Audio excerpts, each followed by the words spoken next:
doing other things we want to do. It isn't a problem of profit, it's a problem of fulfillment. So this is what you can do if you get started right. Now, when you get started, you probably will find either religion or philosophy will have an influence in the decisions that you make. These are the factors which more or less lead people to an attempt to improve their lives. So if you get a religion, be sure you get one that basically is happy. Happy in the sense that the persons involved in it believe in the good in God, believe in the joy of a good life, believe that the things that are proper according to the teachings of the Master are also the things that make us happy here and now. And we find that to be friendly with one another, each to share the problems of one another, these things ultimately have a rich, deep happiness. It may not be so funny at the moment, and it may be a nuisance sometimes to be called away to help someone in trouble when we would rather be doing something else. But if we really have the happiness tree in there, we will say the greatest happiness is to serve this person who needs. And we are happy. We control, direct, and censor what makes us happy, and simply refuse to accept false values in happiness. To take attitudes in which the things that make us happy are not doing us any good. The alcoholic says the good drink makes him happy. We know this is not true. We know that all forms of negative attitudes, while they bring a certain self-centered satisfaction, contribute nothing to the integrity and happiness of the person. So at any moment we feel like it, we can even find somewhere perhaps a little potted plant that we can have in the house. We don't have to have acreage in order to work this out. What we have to have is intent. This one small potted geranium can do it. It has done it for millions of New Yorkers, and I guess it would work here also. But something that is a symbol of life, something that asks us for protection, something that if we neglect it, it fades, and the joy of its own beauty disappears. Something of this nature to become a symbol of thoughtfulness. If the individual is thoughtful enough to take daily care of a pet animal, take daily care of a fish in the bowl, take daily care of a plant in a pot, if this is a service that is recognized as a symptom and symbol of lovingness toward life, it will help. It is part of the process of gradually outgrowing indifferences which arise out of ignorance and self-centeredness. Now, many people can also profitably sit down and look over this ambition matter a little more closely. In most instances, if the individual has reached middle life without the glamorous fulfillments that he has hoped, and he is not obviously going to be a unique person with a destiny beyond imagination, then it is time to represent ourselves as in search of peace, search of realities. After all, peace is one of the great forms of happiness.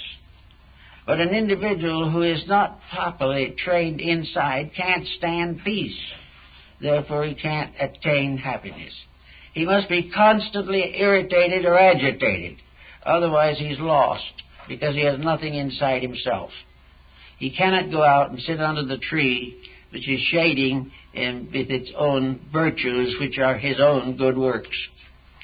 So if we find, as time goes on, that in all probabilities we're not going to be removed from the labors we have until the right time comes, and we're not going to be able to change destiny as far as the fulfillment of outside worldly conditions may be concerned. Therefore, now we must reorganize our sense of happiness, to begin to look for the things that are the source of real happiness, and find out if we shut any of them off, to find out whether or not in selfishness or indifference or thoughtlessness we have closed our minds to something that could make us very happy. That we have no time for some little things that would make others happy and make our own lives more simple, more direct, more peaceful. Also, the time begins to come in where we should take account of what has happened to us. Most people who are very fretful have simply overlooked many good things that have helped them, and they don't even realize it. I remember the little story of an elderly lady who considered herself accident-prone. When she was 12 years old, she fell in the barn and broke her wrist. When she was 84 years old, she slipped in the barn again and broke the wrist the second time. As he was being set, she said, "That's my life. Nothing but trouble." 84 years old, she slipped in the barn again and broke the wrist the second time. As he was being set, she said, "That's my life. Nothing but trouble." Only 70 years between the troubles, but they were still very tightly connected. Now, in the same way, when all these problems come along, to look back and see what we have really accomplished in the form of deserving happiness. What have we done that we could really get up and be proud of? What have we done that we know has been of value to others besides ourselves? If we've kept good responsibilities and taken proper care of them, this is a good cause for happiness. Happiness is never from evasion or avoidance. The individual who doesn't want to work and loves to play will find play worse than work because of wrong understanding. But if the individual finds doing good things the greatest vacation in the world, then he will begin to understand life.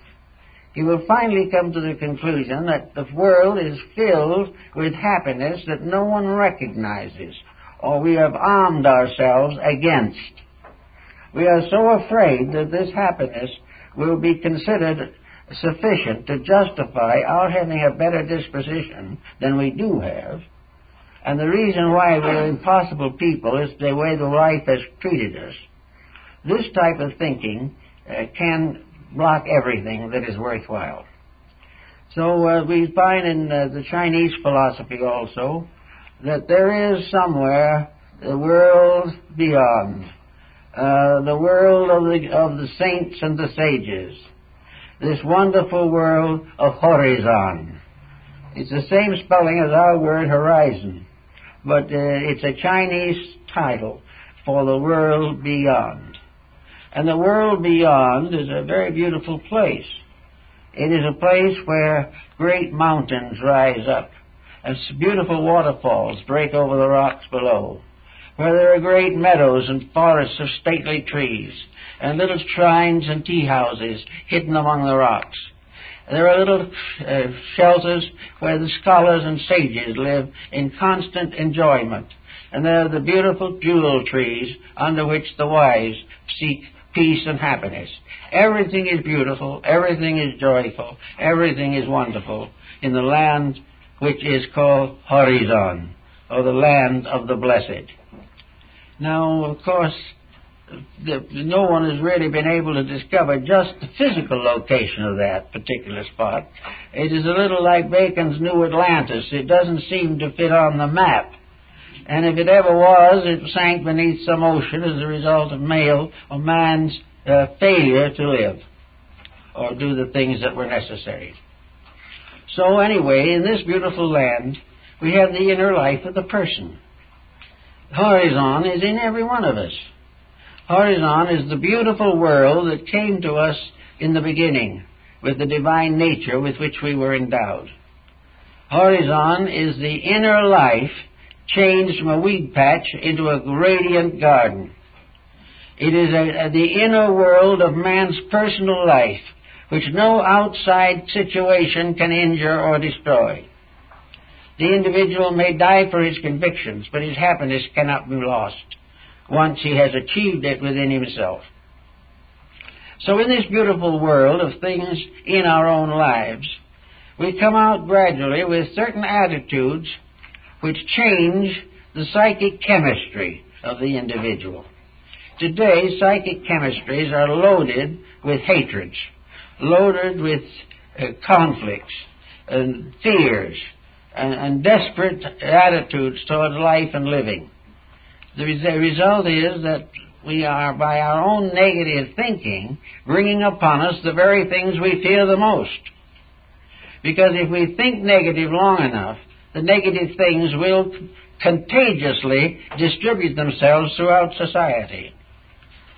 On the other hand, if within our own lives we do not agree with these terrible negative conclusions, if we believe with the Bible that though there be thousands that fall upon the right hand and thousands upon the left, that the just person cannot be moved, if we know that the happiness in our own hearts is above and beyond anything else, and this happiness is not just plain humor.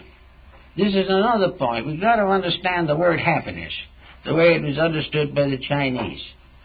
Happiness is actually godliness. It is the individual who has found the joy that is in deity itself. Deity is a symbol of a radiant fulfillment. God is that which cannot have misery, because in itself it is all that is good. And all that is not good is simply maladjustment of circumstances. Happiness, then, is not just fulfilling of appetites. It is the fulfilling of aspirations. It is the individual living as nearly as he can live the life of the divine. This is, however, not reviewed or considered as some form of penance. It is not a going off into some distant monastery for the rest of our lives.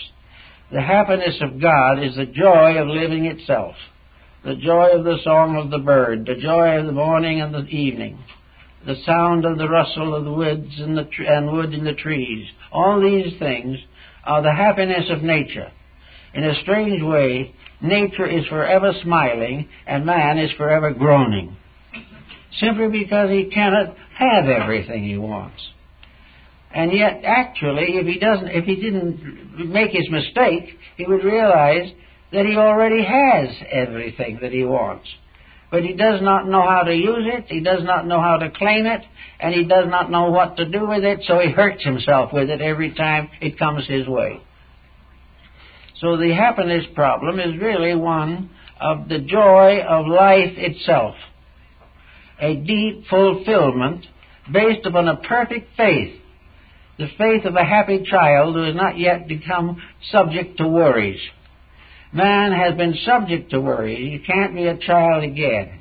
He can no longer be childish, but he can rise above his worries and thereby, in this way, become childlike in the spiritual sense of that term. So where is our happiness tree? Just to get away from a lot of nagging and fussing and fuming, griefs and beefs that seem to make up our daily lives.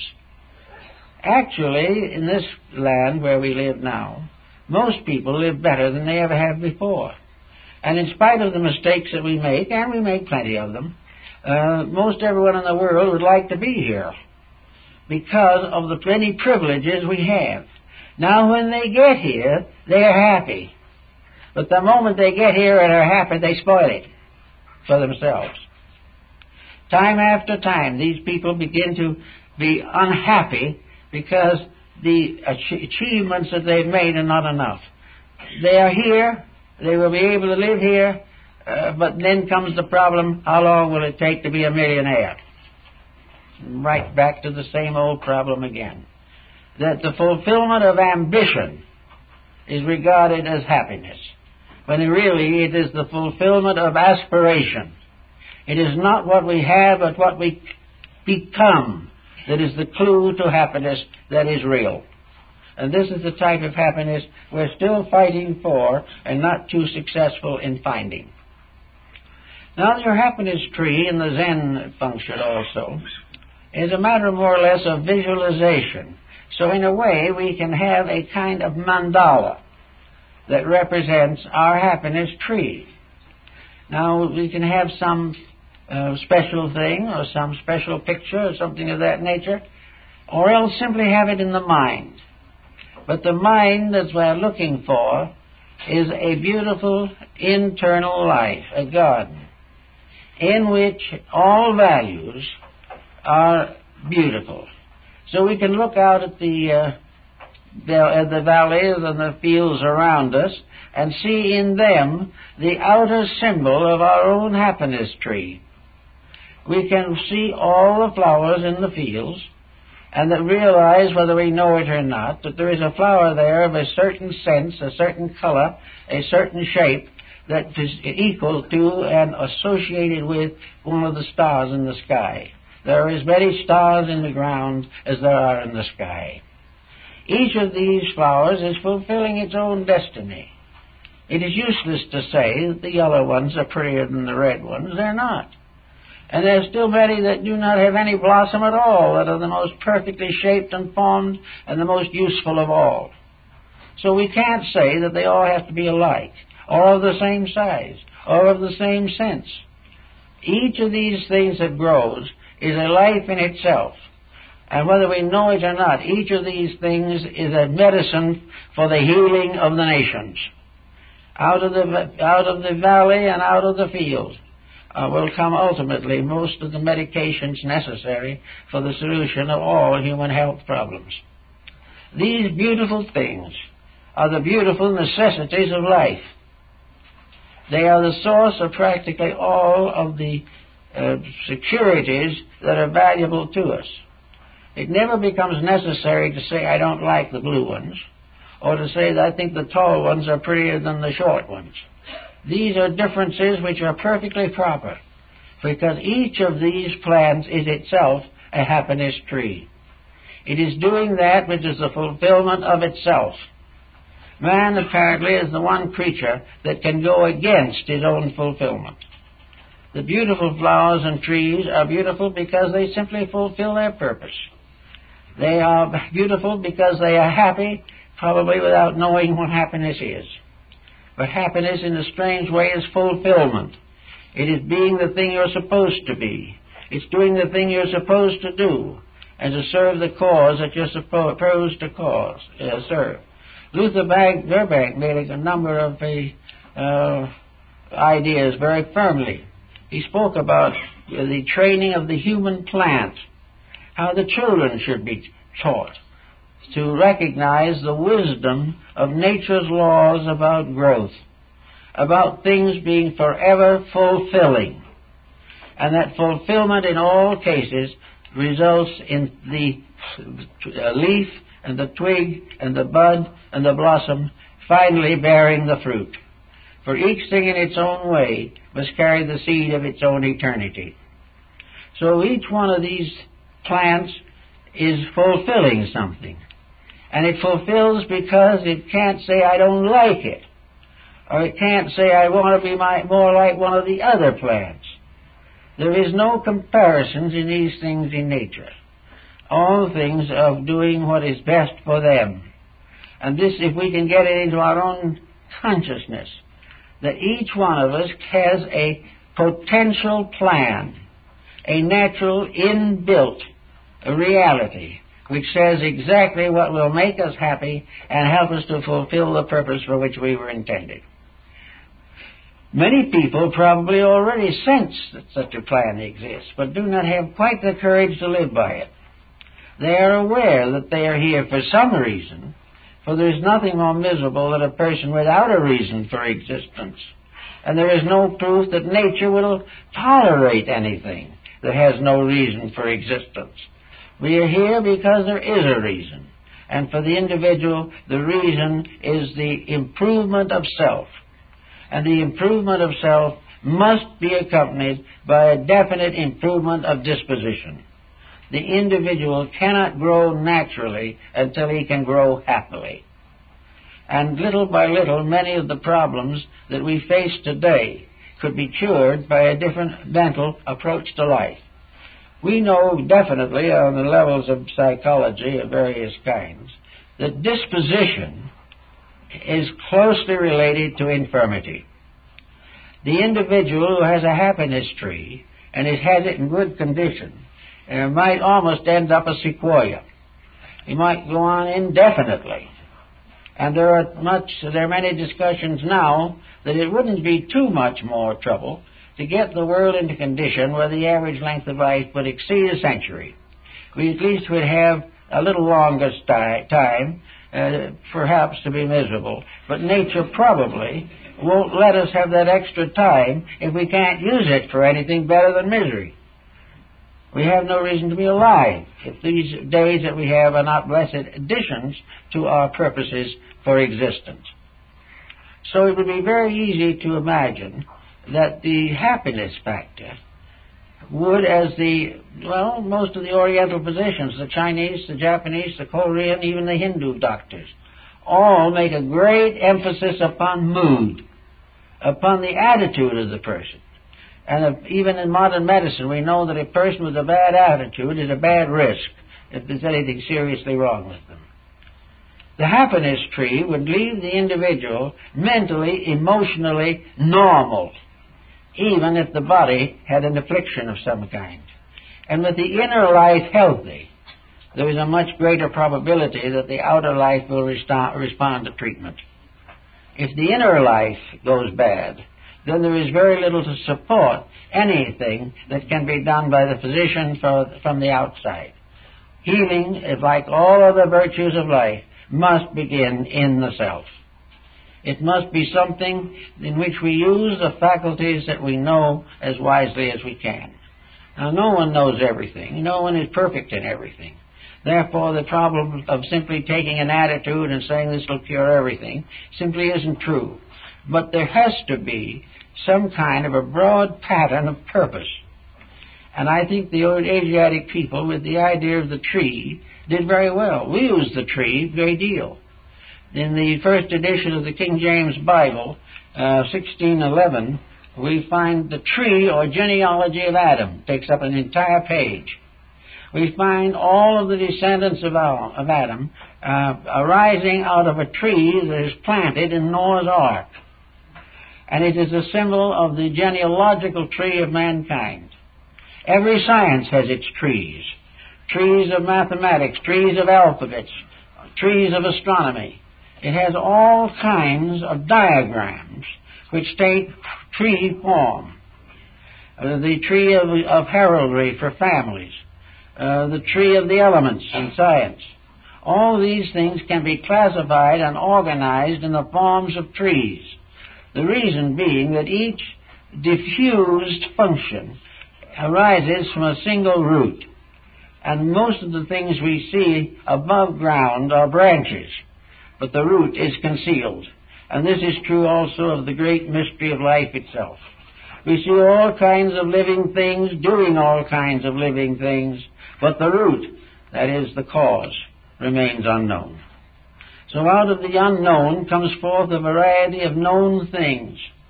And out of the unknown mystery of the depths of our own consciousness comes patterns, arrangements, and lawful designs which can be of service to us.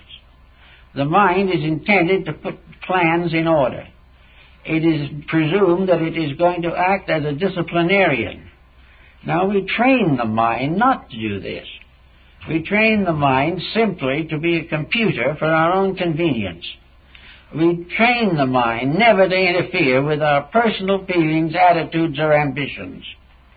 We want the mind to help us to do what we want to do, whether it is right or wrong. Buddha was one of the first to point out, therefore, that the mind is the slayer of the real. Not of its natural accord. The mind was perfectly good, a perfectly wonderful, indispensable part of our economy. But by the time we have mistrained it, by the time we have bound it as a slave to our own personal ambitions and appetites, it is an enemy. It is a fallen angel instead of a luminous spirit of light. So each person has to more or less get control of this mental structure and plan something. Plan if it's only for a few days or a few years. The plan can be made to do something worthwhile. And the first type of thing you have to have, I think, is out of the mind there will come a discipline. But the reason, motive, and cause of the discipline is deeper than the mind. This tree of happiness has a mental stem, stalk, and branches. But the life in that tree is deeper even than that. For the tree lives finally because of the love that flows through it. The root, the invisible root of the tree of life is love. And it is this that flowing through it makes all the rest possible. Therefore, if we can't do anything at the moment in the form of a grand reformation, one of our first jobs can be to recover from all kinds of animosities and antipathies. This doesn't mean we have to fall on anyone's neck, but it does mean that we should have loving relationships in consciousness, that we should be glad when other people succeed, that we should be happy when other people have better days, that we should enjoy the virtues of others and not be jealous of them, and that in all the various emotions of life that we are grateful for life itself, grateful for the people we know, grateful for the world as we know it, and realize that it's up to us to do something with it. If we therefore have at the base of all our relations an unselfish sense of the unity of life, that we are all actually, in the last analysis, each one of us is a little bud on the happiness tree. There is one great tree of humanity. All of the various races, nations, languages, sects, cults, and creeds are on one vast stem. The one is one like Mr. Burbank's famous tree that grew all measures of fruit. He had in Santa Rosa, he had a tree in his front yard on which he had grafted 5 different fruits. So he almost felt that he'd gotten up with the Bible. But in any event, one by one cause or another, we are all one tree, the tree of life. And this tree of life in the Bible goes from the Noah's Ark. Another tree of life in Kirchhoff's Arkham Noah, which is another Latin study of the subject, the tree of life rises out of the heart of Adam. But this tree of humanity makes us all one people. And the problem to try to find out how to make this a reality. Now, we can't make other people agree with us about this.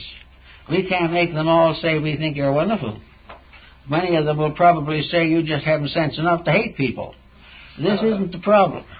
The real problem is in yourself. Have you conquered these negative attitudes? In yourself, can you say fairly, honestly, and honorably that you are without prejudice? That you recognize all persons according to their merits and not according to any other factor? And that having no animosities and no antagonisms, you can live in harmony with whatever situation arises. This does not necessarily mean that you have to break any social rules or to do something that will bring unpleasant condemnation. The primary purpose in your own heart is to be free from those basic attitudes which can break out into antagonisms without a moment's notice. If within yourself there is a placidity, you also have the best chance for judgment that there is. No one who is in an emotional state can think straight. The old saying was that no parent should punish a child if the parent themselves is mad or angry. Never try to correct a situation with hate. Hate cannot be cured by hate. And hate as an authority generates hate. Therefore, in all of these problems, your problem of your happiness tree puts a quietude upon the dissatisfactions of life. Also, it is an open door to a part of your own internal that you may never have met. For when you are at complete peace with the world, you are also at peace with yourself. And when you are at peace with yourself, the door opens into a larger inner life than we have ever experienced up to the present time. Peace is the road of growth. It is the road that leads to the integrities of life. It is by peace and peace alone that we have the contemplation of realities. It is only in peace that we can relax into the reality of the divine. We cannot take our hatreds to heaven. We cannot take them anywhere except to the hospital or the cemetery. In the meantime, the problem always is that in the happiness tree, we are no longer bound to anything. It doesn't mean we have nothing. You are not happy because you give it away. You are not happy because you keep it. You are only happy because in your own soul and consciousness you know that what you are doing with what you have is best for all concerned. The accomplishment of a non-selfish understanding, which is also disciplined by intelligence and internal judgment. All these factors gradually enable you to like yourself. You can get over the tendency of dissatisfaction with your own nature. You can be sure for once and for all that you are the person you really want to be. And having accomplished this and having recognized this, you can go out in the bamboo grove and sit in peace with all mankind. The Chinese have, as I've mentioned before, the saying that in ancient days, when there were sages in the earth, the wise slept without dreams. Now, a dream, in most cases, is a psychological description of something.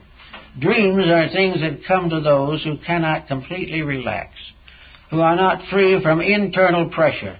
The pressure is locked so tightly that you can't do anything with it in the daytime. But when the willpower lets go, then these patterns break through and produce a series of neurotic or abnormal symbols. If you have your happiness tree and you go to sleep under it, you will sleep without dreams. You will wake in a world that is fair and happy, and the shadows of fears and so forth will not be there. The demonology and witchcraft of the Middle Ages was very largely a dream and nightmare phenomena. It was individuals who, in what they thought were trances or in semi-somnambulism, had terrible, horrible experiences. And these poor people were taken out and burned at the stake without ever knowing why, or ever having any understanding of the subject. Actually, all of this witchcraft is simply the fact that you haven't got the roots of your happiness tree. You have not a solid foundation of integrities. If you have, you will not be shaken off by some symbolic circumstance. The temptations that lead most people to misery have no effect upon the person who is wantless, who no longer desires these things, but is happy in the full development of his own internal resources. And the last word, before we get through this human civilization, we're going to come to the inevitable conclusion that we are not all here to be rich. We are not all here to conquer somebody else. We're not all here to vote for this candidate or against that candidate. And we're not all out to make as much as we can out of everything that we do and shoddy our goods to do it. We are here to be happy. And until we are happy, we will use these false satisfactions of appetites.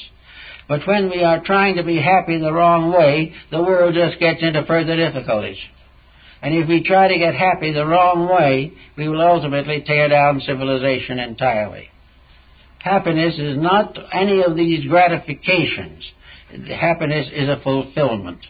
It is the individual being all that he ought to be. That the human being has found the real purpose of existence. And he never knows what the purpose is until he is able to say the real purpose of being here is to get something or to achieve something which I can take with me when I go. Nothing that has to be left behind is worth dishonesty to accumulate. And the only thing that we can store up in heaven is the treasure of our integrities, the treasure of the good things we have done, the happiness we have had, and the happiness we have shared. So if we do these things and do them well, then we will enjoy properly the blessings of being able to sit down quietly under our happiness tree and see the proper proportion and arrangement of the divine purpose. If we do that, we will all be healthier. There will be fewer crimes. There will be fewer narcotic addicts, fewer divorces, and fewer pressures and tensions that arise simply from the fact that the individual has no foundation within himself. He has to have the root of his happiness tree set in his own soul. When he does that and takes care of the tree, he will find that he will have a happy, blessed, and useful life. Well, I guess that's that for the morning. I have to make an announcement at this time. At about 1 o'clock, or shortly afterwards, we're having a little memorial service for Edward Boos, who passed on recently, and it will be here in the auditorium. And because of this memorial service, there will be no discussion group meeting today. We will be down here shortly after 1 to pay tribute to one of our kindly friends who has served us faithfully over many, many years. Thank you for being with us this morning.